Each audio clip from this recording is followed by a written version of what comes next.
Farming is the #1 source of employment in Africa, yet its agricultural productivity is the lowest of any region in the world. This is harming rural communities which have a lack of economic opportunities, and climate change is making things even worse. Climate change is increasingly posing a challenge to agriculture development in Africa.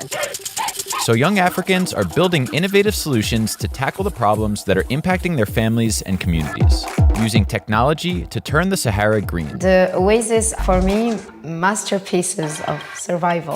Domestically manufacturing organic fertilizers. We are aiming to increase farm productivity. And building critical infrastructure to ensure harvests make it to the market. We have been able to reduce that post-harvest losses from an average of 40% to less than 1%. Africa is home to 60% of the world's uncultivated farmland. Its farming potential is immense. With the right investments in technology, infrastructure, and sustainable practices, could Africa feed the world?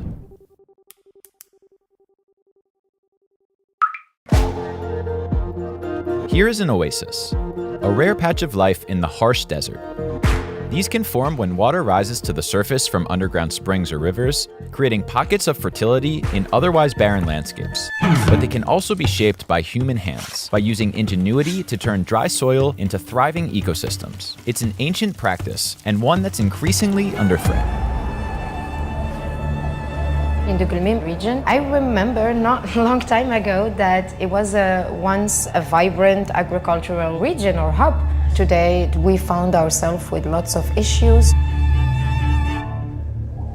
Climate change, poor land management, and overexploitation push deserts to spread, shrink oases, and transform fertile soil into wastelands. Those pressures have really changed and reshaped not only the land, but also the communities that depend on it. It's a staggering reality. We lose about 13 million hectares of productive arable land every year. It's an area the size of the country of Greece.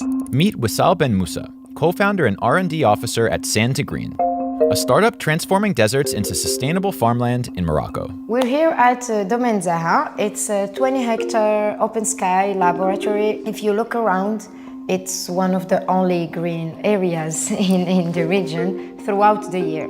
And for us, it's always a powerful example to show that with the right practices, it's possible. By combining traditional farming techniques with cutting-edge technology, Sand2Green transforms how agriculture is done.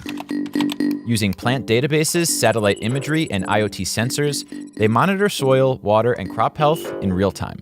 Our focus is on restoring soil health, creating biodiversity by using practices like agroforestry, planting around the trees, crop rotation, cover cropping, holistic grazing. These are key practices of regenerative agriculture, a farming approach that orchestrates activities in harmony with nature to ensure healthier land, more food, and a sustainable future for farming. One of our most straightforward design deployed is the use of agroforestry system with the different trees, shrubs and crop with the agricultural layering. By implementing this system, tall trees act as a canopy, reducing evaporation, shielding the crops below from wind, and enriching the soil with nutrients. But none of this will work without one crucial element: water. We are in an arid area and the water is scarce. One of our flagship projects is using renewable groundwater that needs desalination. Desalination removes salt and minerals from brackish or seawater, transforming it into fresh water suitable for agriculture and more. With solar-powered desalination units, Sand2Green harnesses this process to create renewable freshwater. It's cliché, but I have a dream of a green desert, or at least green zones with stable ecosystem where new techniques complete the ancestral know-how and try to build a blueprint for restoring arid lands. However, creating arable land is just one part of the challenge. Farming productivity in Africa remains low, partly due to limited access to affordable fertilizers. Centralized production means fertilizers are expensive to transport to rural areas, burdening small-scale farmers with high costs and low yields. Safi Organics is a company working to break this cycle. From data, it has been shown that in Africa, we are paying 2 to 5 times the world fertilizer prices. Meet Samuel Rigu, co-founder and CEO of Safi Organics, on a mission to boost farming productivity in his home country of Kenya and across Africa. The governments in Africa are doing subsidy programs, but the subsidy is still never enough. Our purchasing power is relatively low. Hence, they can only afford the cheapest of these fertilizers. These cheap fertilizers make the soils acidified. And once the pH has gone low, the productivity now goes low. So at the end of the day, Safi Organics, we are looking at manufacturing locally to cut down the logistical costs, ensuring that the farmers are able to get the fertilizer at a more affordable price. In terms of the impact to the farmers we are working with, we have seen an increase in yield of up to 30%. This is what Safi Organics calls the decentralized model, where production factories are set up right in the heart of farming communities to create a complete loop of the value chain. We start from when the farmer has produced the farm waste. We have youth groups who we empower to supply us with the raw material. We take them through a training process on the conversion of the farm waste into biochar. Biochar is produced by heating organic waste in a low oxygen environment, preventing full combustion and creating a porous, stable form of carbon. It serves as a soil amendment while also returning carbon to the ground, reducing greenhouse gas emissions. Once we have it here, we do the mixing with the special nutrient mixes to form the different product to fit the local soils. For example, here in Kirinyaga, the soils are highly acidified. In a place like Kisumu, the soil there are alkaline. Now, if you look at the synthetic fertilizers, they are a one-fit-all kind of product. But for us, we are able to produce a slightly alkaline or a slightly acidified fertilizer. This decentralized approach works well for a small region, but to keep costs low across different areas, it must be scaled and replicated. One of the things that we are doing right now is showing Kenya as an example that this is a replicable model. We can replicate this model starting from East Africa and then across Africa. Creating the right on-farm conditions to grow crops is an important part of the journey. Ensuring they reach markets efficiently is another challenge. Even with higher farm productivity, post-harvest loss remains a significant issue. It is estimated that as much as 37% of food produced in sub-Saharan Africa was lost between production and consumption, often due to inadequate storage and transportation infrastructure. According to data from AgBase, an initiative powered by Brighter Bridges and Mercy Corps AgriFin, off-farm funding for businesses that tackle issues like post-harvest loss only accounts for 1/3 of total agriculture funding in Africa, and that share is reducing year over year. Keep It Cool is a company in Kenya looking to combat this issue by improving the cold chain and transportation networks to ensure that harvests reach the market without spoiling. Meet Francis Nduritu, founder of Keep It Cool. We provide proximate cooling services to fish farmers as well as poultry farmers to help them reduce post-harvest losses and be more climate resilient.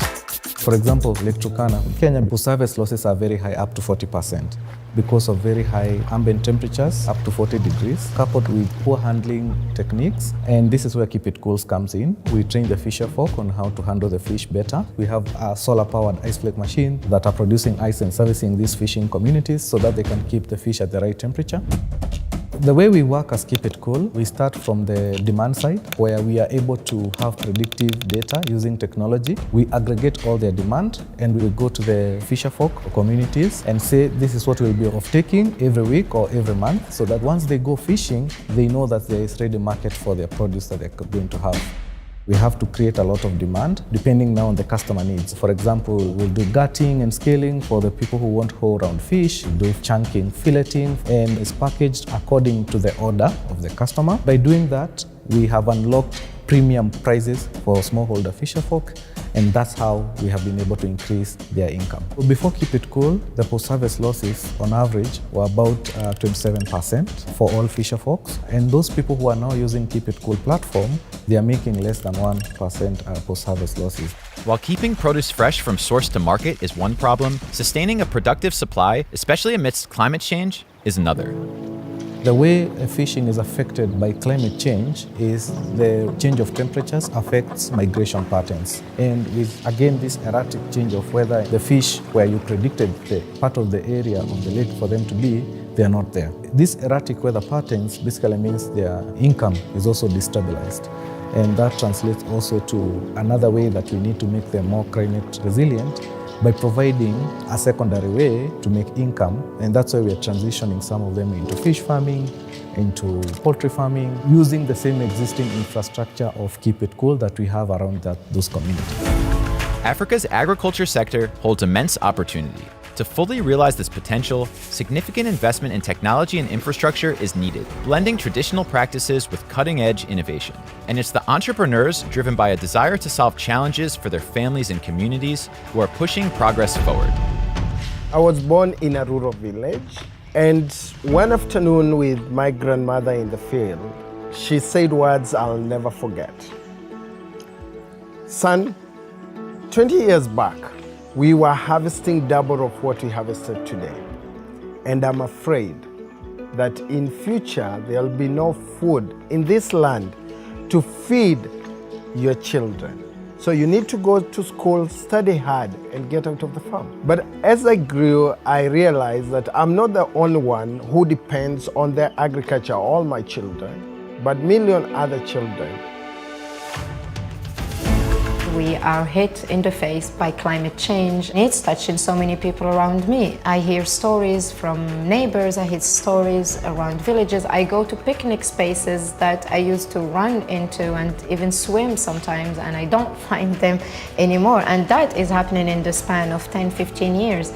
It's not about searching for a better place, it's about just trying to better up the place where you are. And I don't think we should be losing hope in a space where we have people living. So I just thought that I have the obligation to give back. Thanks for watching this episode of The Greenprint, the Flip series on climate action and economic development across Africa. For more episodes like this, please hit that subscribe button. This episode was produced in partnership with Catalyst Fund, Delta 40, Africa Climate Ventures, and AgBase, an initiative powered by Brighter Bridges and Mercy Corps Agrifin. If you want to learn more, we've added some resources and links in our description as well.